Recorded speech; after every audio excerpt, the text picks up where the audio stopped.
Assalamualaikum warahmatullahi wabarakatuh. Saya mau coba menjelaskan pemasangan varian paket PLTS ini guna nanti untuk memudahkan pemasangan saat di lokasi, dan sekalian menjelaskan tentang perhitungan PLTS. Untuk varian pesanan ini jenisnya paket, ada 7 paket PLTS yang digunakan di daerah yang belum terjangkau PLN. Untuk satu paketnya terdiri dari satu box panel, di mana di dalamnya ada inverter 2000 watt dan controller 60 ampere. Kemudian baterainya ada 2 kali 200 Ah. Kemudian untuk solar panelnya ada 12 lembar, masing-masing 100 WP monokristalin.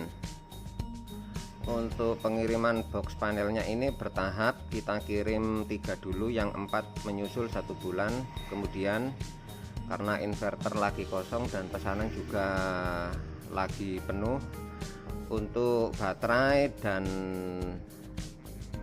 solar panel dikirim semua dengan total solar panel 84 lembar 100 WP. Kemudian baterainya ada 14 biji 200 Ah. Untuk cara kerja panel ini sama seperti orderan pesanan yang dulu orang Papua, ada 4 box panel. Nanti bisa cek linknya di atas ini atau deskripsi di bawah. Buat bapak pemesan, coba diperhatikan gambar ini. Jadi total panel surya per paketnya itu adalah 12 lembar. Kemudian untuk sambungannya nanti itu di seri per 4-nya. Ada seri A, kemudian ada seri B, dan ada seri C. Dari tiap-tiap seri keluar 2 buah kabel plus dan minus. Yang warna merah ini plus, nanti masuk ke soket MC4 13. Kemudian yang min masuk juga ke soket MC4 13. Untuk kelengkapan semua sudah saya siapkan. Jadi untuk kabelnya ini, jadi dari box ke MC4 ya, box panel nanti ke MC4 ini ada 12 meter NDAF 4 mili. Kemudian dari masing-masing seri MC4 ke seri B, MC4 ke seri C pakai NDAF 2,5 mili 5 meter. Jadi nanti diharapkan tinggal colok-colok aja. Kemudian dari box panel ini ke baterai, kabelnya ada 1,5 meter NGAF 16 mili. Jadi yang plus ambil dari MCB, ada tulisannya semua, nanti masuk ke pot baterai plus. Kemudian yang kabel hitam nanti ke min, kemudian di paralel sama baterai balancer. Jadi baterai balancer nanti ada kabelnya itu merah, hitam, sama putih. Kalau yang putih ini ketemu tengahnya nanti ya, seperti ini. Kemudian untuk jalur beban AC di sini tertulis beban L dan N. Untuk jalur beban DC tertulis DC plus dan min. Untuk beban DC lampu penerangan 12 volt.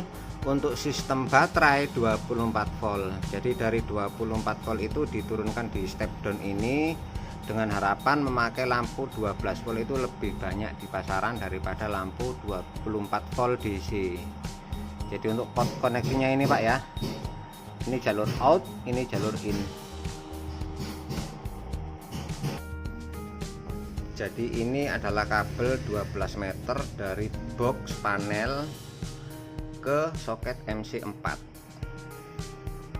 Dari box panel ini masuk ke soket MC4, dimana ujungnya ini masuk ke MCB, ada tulisan solar panel. Kemudian untuk kabel yang ini 4, jadi masing-masing dari seri ke soket MC4.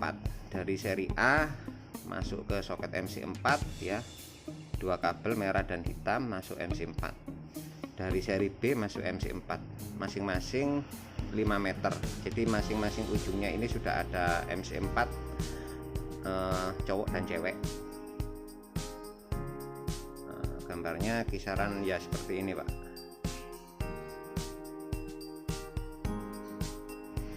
Kemudian hal terpenting, Pak, setelah pemasangan instalasi kabel-kabel semua sudah terkonek, untuk menyalakan panel ini yang pertama adalah harus baterai dulu. Jadi jalur baterai dulu yang dinaikkan ya. Tidak boleh ini dulu, kalau ini dulu nanti SCC-nya rusak. Kemudian solar cell-nya baru naik ya. Kalau misal untuk mematikan juga kebalikannya, solar cell dulu baru baterai. Jadi baterai ini harus selalu stay dulu, standby dulu masuk, baru kemudian solar cell-nya. Setelah seperti ini nyala. Nah.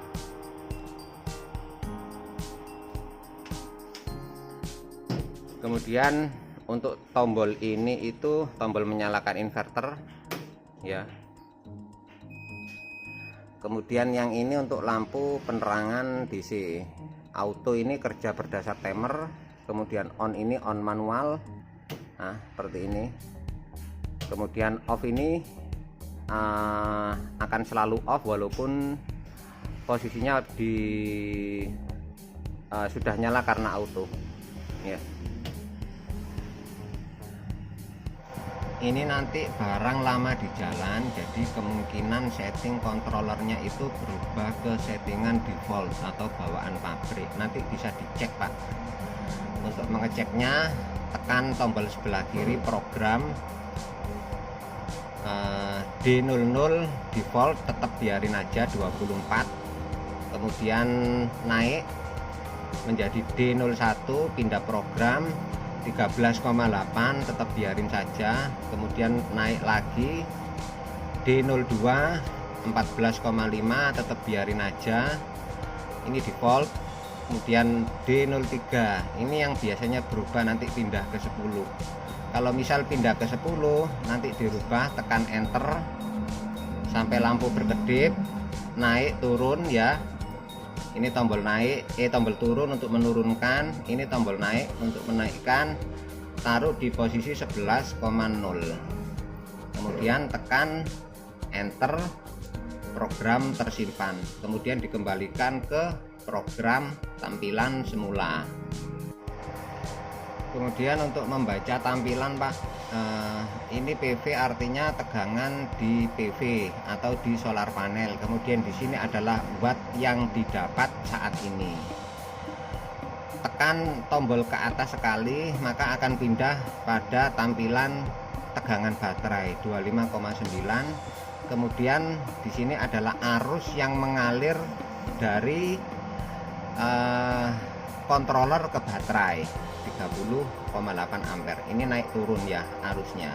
Kemudian tekan sekali, ini adalah mode, tidak perlu saya jelaskan, ada 1 sampai 4 ya. Kemudian ini adalah suhu. Kemudian tekan sekali sudah. Kemudian bisa dikembalikan ke tampilan yang pertama, tampilan PV. Saya biasanya ditaruh di sini, mau ditaruh sini juga tidak masalah, tapi enak taruh di sini jadi kelihatan watt yang didapat.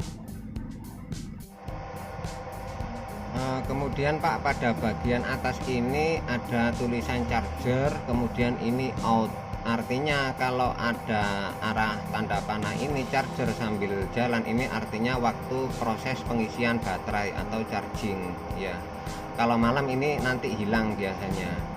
Kemudian ini tampilan out, ini adalah load beban, dan perlu diperhatikan kalau load ini hilang, jadi ini ada proteksi saat baterai di tegangan tertentu dia akan cut off sendiri untuk mengamankan baterai. Untuk mengetahui kalau misal baterai pas kebetulan habis, nanti tanda out di sini akan hilang. Jadi kalau tanda out di sini hilang, maka inverter tidak akan bisa dinyalakan atau tidak bisa dipakai. Nunggu nanti charging lagi sampai tegangannya naik. Caranya seperti itu. Kemudian tegangan PV ini sama watt ini akan naik turun seiring dengan sinar matahari. Jadi semakin sinar matahari semakin terik, ya nanti wattnya akan naik. Kemudian saya akan menjelaskan tentang perhitungan PLTS, Pak.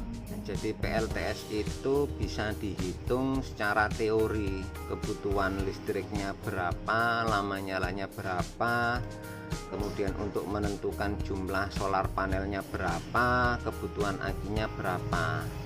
Bisa dihitung secara teori, tapi pada kenyataannya kadang perhitungan itu sudah benar, tapi di lapangan kenyataannya itu berbeda, dan hal itu adalah wajar karena PLTS itu sangat tergantung dari sinar matahari. Artinya PLTS itu merupakan pembangkit listrik tenaga surya yang sumber energinya itu fluktuatif, tidak bisa kontinu. Kadang jam 11 itu terik matahari, kemudian jam 12 atau jam 1 ada mendung lewat. Lah itu nanti ya otomatis penghasilan listrik dari panel surya itu akan berkurang. Jadi apabila perhitungan dan realitasnya di lapangan itu berbeda, itu adalah wajar. Saya membuat video ini dengan harapan untuk pengguna masyarakat bisa memahami hal ini. Kemarin saya dikasih data untuk penggunaan alat elektronik di rumah. Jadi untuk kulkas 100 watt nyala 24 jam, TV LED 60 watt nyala 8 jam, penerangan 100 watt nyala 12 jam. Kalau di total semua maka akan dibutuhkan energi sebesar 4080 Wh watt hours atau watt jam. Kemudian untuk menentukan kebutuhan baterainya, jadi kebutuhan daya nanti dibagi sama tegangan aki, maka akan didapatkan nilai 340 Ah baterai.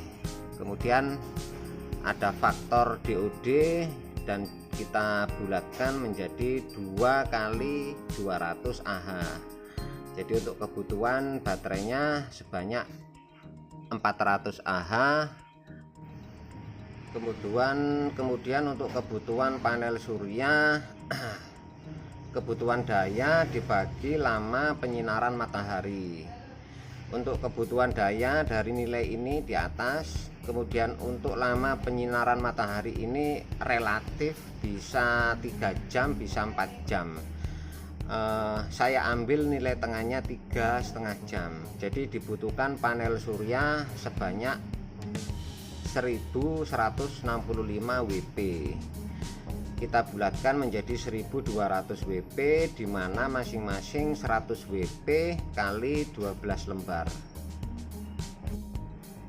Jadi secara teori kebutuhan PLTS itu bisa dihitung, cuman untuk dipahami kalau PLTS itu sangat tergantung dari sinar matahari. Jadi apabila perhitungannya tepat dan kebetulan matahari misal pas posisi musim hujan, matahari hanya bersinar ya setengah hari, maka pendapatan dari ini tentu akan berbeda, dan nanti pengaplikasian di lapangan juga kemungkinan tidak bisa 24 jam, dan itu perlu difahami. Terus solusinya bagaimana? Ya solusinya untuk user atau pemakai atau masyarakat yang pakai PLTS yang tanpa backup PLN seperti ini harus bisa memahami kalau misal cuaca hari ini mendung, terus ya kondisikan pemakaian malam itu dikurangi. Misal untuk penerangan 100 watt ya dari data ini ya gunakanlah secukupnya saja. Misal nyalakan 50 watt atau 40 watt. Jadi dikondisikan sendiri.